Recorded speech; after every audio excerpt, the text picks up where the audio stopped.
¿Sabías que un futbolista colombiano fue asesinado después de marcar un autogol en un mundial?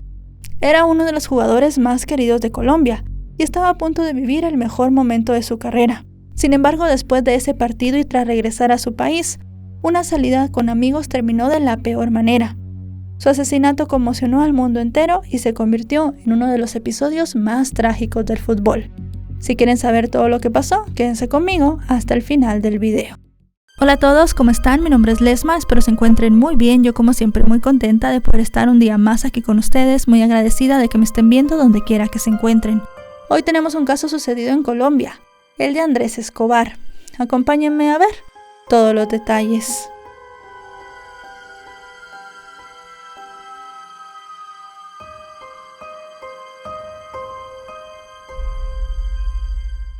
En el verano de 1994, Colombia llegó al Mundial de Estados Unidos con una ilusión que pocas veces había sentido. La selección atravesaba uno de sus mejores momentos, y muchos expertos la consideraban una de las candidatas a dar la sorpresa en el torneo. Meses antes ya habían conseguido una victoria histórica, por 5-0 frente a Argentina en Buenos Aires. Este resultado alimentó las expectativas de millones de aficionados, y convirtió al grupo de jugadores en un orgullo nacional. Entre estos jugadores se encontraba un chico llamado Andrés Escobar, quien jugaba como defensor, y se había ganado el respeto de sus compañeros, sus rivales y también de los hinchas, tanto dentro como fuera del campo. Sin embargo, a pesar de llegar con ese favoritismo, el inicio del campeonato para Colombia estuvo muy lejos de lo esperado. En su debut cayeron derrotados frente a Rumanía, un resultado que dejó al equipo contra las cuerdas. Y es que en el siguiente partido, para poder pasar de la fase de grupos, tenían la obligación de ganar y se estaban enfrentando nada más y nada menos que al anfitrión, Estados Unidos. Fue así como el 22 de junio de 1994 ambas selecciones se enfrentaron en Pasadena, California. Cuando transcurría la primera mitad del encuentro, un jugador estadounidense tiró un centro buscando a un delantero de su país desde la banda izquierda. Andrés, quien era un defensor nato, intentó anticiparse para evitar el peligro, pero terminó desviando el balón hacia su propia portería, marcando un autogol. Aquella jugada cambió el partido, y sin que nadie pudiera imaginarlo, ese momento también cambiaría la vida de Andrés. La selección colombiana terminó perdiendo el encuentro 2-1, y aunque días después consiguió una victoria frente a Suiza, esto no le ganó para seguir en el Mundial. La eliminación fue un golpe muy fuerte para un país que había depositado enormes esperanzas en sus jugadores.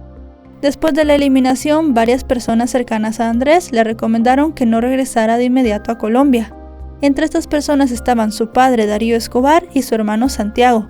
Pensaban que lo mejor era permanecer unos días más en Estados Unidos, alejados de la presión y de las críticas que se habían dado después del autogol. Sin embargo, Andrés no compartía esa idea. Para él, esconderse no era una opción. Estaba convencido de que debía afrontar la situación con tranquilidad y continuar con su vida. Incluso escribió una columna de opinión en la que invitaba a todos los colombianos a aceptar la derrota con dignidad y recordar que el fútbol, como la vida, siempre ofrece nuevas oportunidades. Él tenía previsto además casarse y existía la posibilidad de dar un salto en su carrera con un fichaje en el fútbol italiano, específicamente con el club AC Milan, así que él realmente quería seguir adelante. Durante los siguientes días, después de haber llegado a Colombia, intentó recuperar la normalidad. Compartió tiempo con su familia, visitó a su prometida y poco a poco retomó su rutina en Medellín. Aunque era consciente de que muchas personas seguían hablando del Mundial, quienes lo conocían aseguraban que se mostraba sereno y optimista. Con estos antecedentes llegamos a la noche del 1 de julio de 1994. Cuando Andrés decidió salir con varios amigos. El grupo recorrió algunos establecimientos de la ciudad hasta llegar a un bar llamado El Indio, el cual estaba bastante concurrido y tenía un ambiente muy festivo. Al principio la reunión transcurrió con normalidad. Sin embargo, conforme avanzaban las horas, algunas personas comenzaron a reconocer al futbolista y no tardaron en aparecer comentarios relacionados con su autogol, y lo que empezó como bromas terminó convirtiéndose en varias provocaciones. Así que los amigos de Andrés intentaron restarle importancia a la situación, e incluso él mismo evitó responder los insultos, y prefirió en todo momento no alimentar ninguna discusión. Al contrario, cuando se dio cuenta que el ambiente comenzaba a ponerse muy tenso, tomó una decisión: marcharse. Así, poco antes de las 4 de la madrugada, Andrés salió del establecimiento y caminó hacia el estacionamiento donde había dejado su vehículo.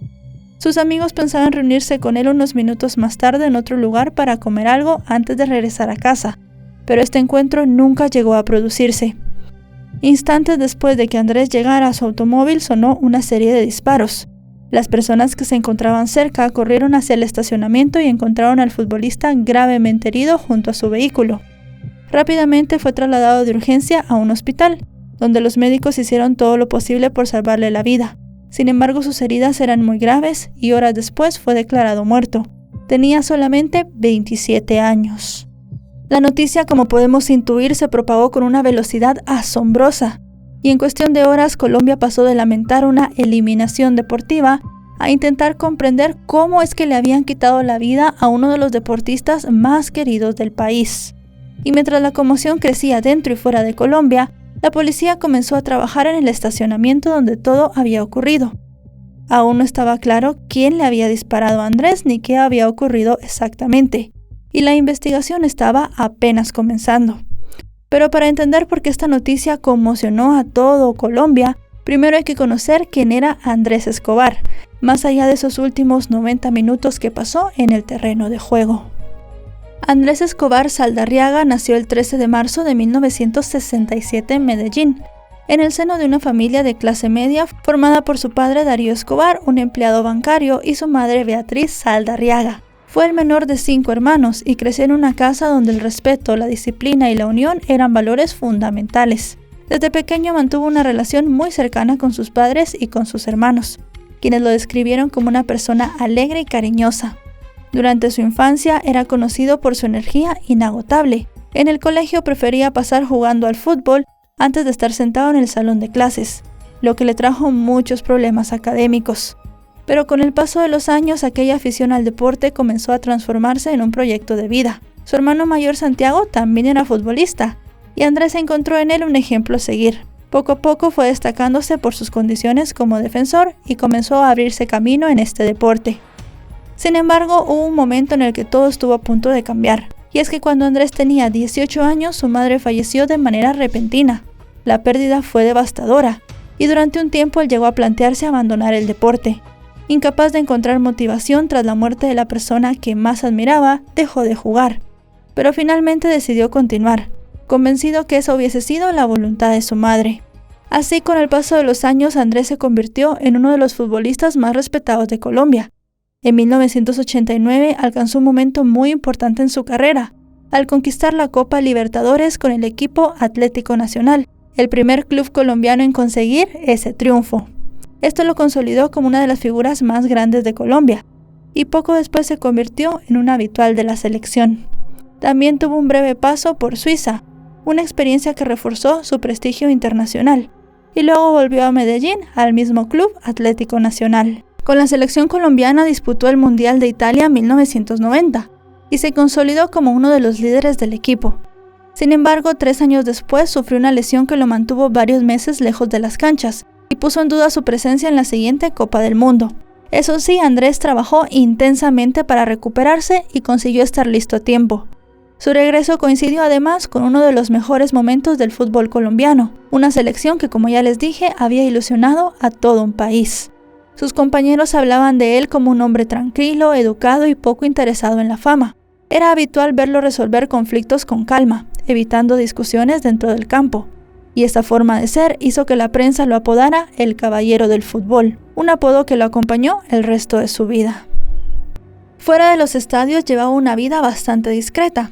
Mantenía una relación con una mujer llamada Pamela Cascardo, una odontóloga con la que, como ya les dije, compartía planes de matrimonio. Y también los dos querían un futuro alejados de los focos. Según quienes lo conocieron, la boda era uno de los proyectos que más le hacía ilusión después del Mundial.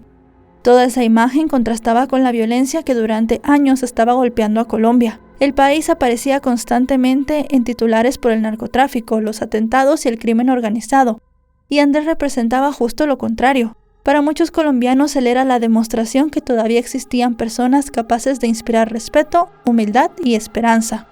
Por eso, cuando se confirmó su muerte, el impacto fue mucho mayor que el de un simple asesinato.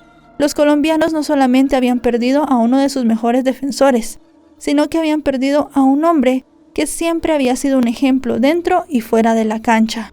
Para ese momento la Copa del Mundo todavía se estaba disputando, así que varios jugadores, entrenadores y aficionados expresaron su consternación y se guardaron unos minutos de silencio antes de algunos encuentros. En Medellín el impacto fue aún mayor. Miles de personas salieron a las calles para despedir a Andrés. Su funeral reunió cerca de 120.000 personas, entre familiares, compañeros, futbolistas de distintos equipos, dirigentes deportivos e incluso el entonces presidente de Colombia, César Gaviria. La multitud acompañó el cortejo fúnebre y se convirtió en una de las despedidas más multitudinarias que ha vivido el deporte colombiano. Así, mientras el mundo asimilaba la noticia, los investigadores tenían una tarea: comenzar a reconstruir lo que había pasado en ese estacionamiento. Varios testigos hablaron de una provocación insistente en el bar y de varias burlas que fueron creciendo hasta incomodar al grupo de Andrés, quienes, como sabemos, decidieron retirarse. A partir de estas declaraciones, la policía comenzó a buscar a los hombres que habían participado en aquellas discusiones. Las primeras pistas comenzaron a apuntar a una camioneta que estaba en el estacionamiento y a varias personas que habían abandonado la zona después de los disparos. Sin saberlo, este vehículo se convirtió en una pieza clave en la investigación, y es que buscando este automóvil apareció un hombre, Humberto Muñoz Castro, conductor y escolta de los hermanos Juan y Pedro Gallón Henao. Esa conexión hizo que el caso tomara una dimensión más delicada, porque los hermanos no eran simples asistentes a un bar o a una discoteca. Su nombre había sido relacionado con ambientes peligrosos, con poder económico y con vínculos del narcotráfico y el crimen organizado. En ese momento la presión sobre las autoridades era enorme, y es que la víctima no solo era una persona conocida, sino también un futbolista muy querido.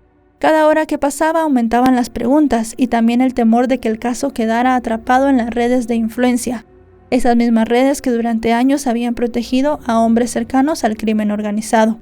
Al final Humberto fue localizado y detenido poco después. En un primer momento él trató de alejarse del crimen e incluso denunció falsamente el robo de su camioneta, una maniobra con la que buscaba explicar la presencia del vehículo por los testigos. Una maniobra que buscaba explicar por qué los testigos habían visto ese vehículo esa noche y también evitar que lo vincularan con la escena. Pero la versión no resistió demasiado. Y es que conforme avanzaban los interrogatorios, las contradicciones comenzaron a acumularse y al final el hombre terminó confesando. Afirmó que no sabía quién era la persona a la que había atacado. Dijo que estaba medio dormido dentro de la camioneta cuando escuchó una discusión. Comentó que bajó del vehículo y reaccionó porque pensaba que sus jefes estaban en peligro. Según su versión, no actuó por el autogol ni por una orden previa, sino simplemente por un impulso en medio de la confusión. Aquella explicación generó un rechazo inmediato. Para muchas personas era difícil creer que alguien hubiese descendido de un vehículo, se hubiese acercado al vehículo de Andrés y le hubiera disparado 6 veces como un simple acto reflejo. Además, los testigos, como ya les dije, seguían hablando de las burlas y las provocaciones de esa noche. La investigación en ese momento logró establecer una línea básica. Andrés había sido insultado durante la noche, había intentado marcharse y había sido alcanzado en el estacionamiento, luego de recibir algunos disparos. Desde el primer momento, la muerte dejó una pregunta que nunca terminó de desaparecer. ¿Realmente todo había ocurrido por una discusión originada por el partido de fútbol? Según varios de los testigos que presenciaron el ataque, la persona que disparó a Andrés gritó "gol" después de cada uno de los 6 disparos, en una aparente burla al autogol que Andrés había marcado ante Estados Unidos. Ese detalle se convirtió entonces en uno de los elementos más recordados del caso. Otra hipótesis también relacionaba al crimen organizado, y es que, como ya les dije, en esa época Colombia vivía un periodo muy violento. El narcotráfico estaba infiltrado en numerosos sectores de la sociedad, y el fútbol no era ajeno a esta realidad. Una de las líneas que más atención recibió durante aquellos días estaba relacionada con las apuestas ilegales. Como ya les dije también, la selección de Colombia era favorita, y no solamente había despertado ilusión entre los aficionados, sino que también había movido enormes cantidades de dinero entre los apostadores. Y tras su inesperada eliminación, muchas personas comenzaron a perder mucho dinero, incluidos evidentemente personajes ligados al narcotráfico y al crimen organizado. Y fue por esto también que los hermanos Gallón aparecieron en el centro de las sospechas, debido a varias informaciones que los vinculaban con este tipo de actividades. Para muchos es que resultaba difícil creer que una discusión espontánea hubiese terminado en una muerte con tanta violencia. Sin embargo, una cosa eran las sospechas y otra muy distinta a lo que se podía probar en un tribunal. Y es que durante la investigación no aparecieron pruebas suficientes que permitieran acreditar que los hechos hubiesen sido ordenados con anterioridad. Tampoco se pudo demostrar que existiese una planificación o que los hermanos estuvieran ligados a los hechos. Aún así, para una parte de la sociedad, las dudas nunca desaparecieron, y por el contexto en el que todo sucedió, para ellos era evidente que había algo más detrás. Con estas incógnitas todavía presentes, el caso llegó finalmente a los tribunales, donde comenzó una etapa marcada por decisiones judiciales que provocaron una enorme polémica. La Fiscalía presentó las pruebas reunidas durante la investigación, entre ellas los testimonios, confesiones del propio acusado y elementos obtenidos en la escena del crimen. Desde el principio, la defensa sostuvo que Humberto no había actuado con intención de asesinar a Andrés. Insistieron en que la versión que él ya había ofrecido durante los interrogatorios era la real. Descendió de la camioneta creyendo que sus jefes corrían peligro y reaccionó de manera impulsiva. Sin embargo, esta explicación no convenció tampoco al tribunal. Las pruebas demostraron que Andrés no estaba armado y que no existían indicios de que él hubiera intentado agredir físicamente a los hermanos. Además, el número de disparos realizados reforzaba la hipótesis de que la respuesta había sido desproporcionada. De esta manera, los oficiales pudieron reconstruir los últimos minutos de vida de Andrés Escobar. Y es que, según se sabe, después de abandonar el establecimiento para evitar discusiones, Andrés caminó hacia el estacionamiento donde había dejado su vehículo. Sus amigos permanecieron unos minutos más dentro del bar. Cuando él se disponía a subir a su automóvil, los hermanos Juan y Pedro se acercaron a él, mientras Humberto se quedó cerca dentro del vehículo. Los testigos coincidieron en que Andrés intentó mantener la calma, y lejos de responder a las provocaciones con violencia, pidió respeto. Fue entonces cuando uno de los hermanos le lanzó una frase que muchos recordarían en ese momento. Supuestamente le dijo: "Usted no sabe con quién se está metiendo". Segundos después, Humberto descendió de la camioneta, armado con su revólver, y abrió fuego en contra del futbolista, como ya dijimos, 6 veces mientras gritaba "gol".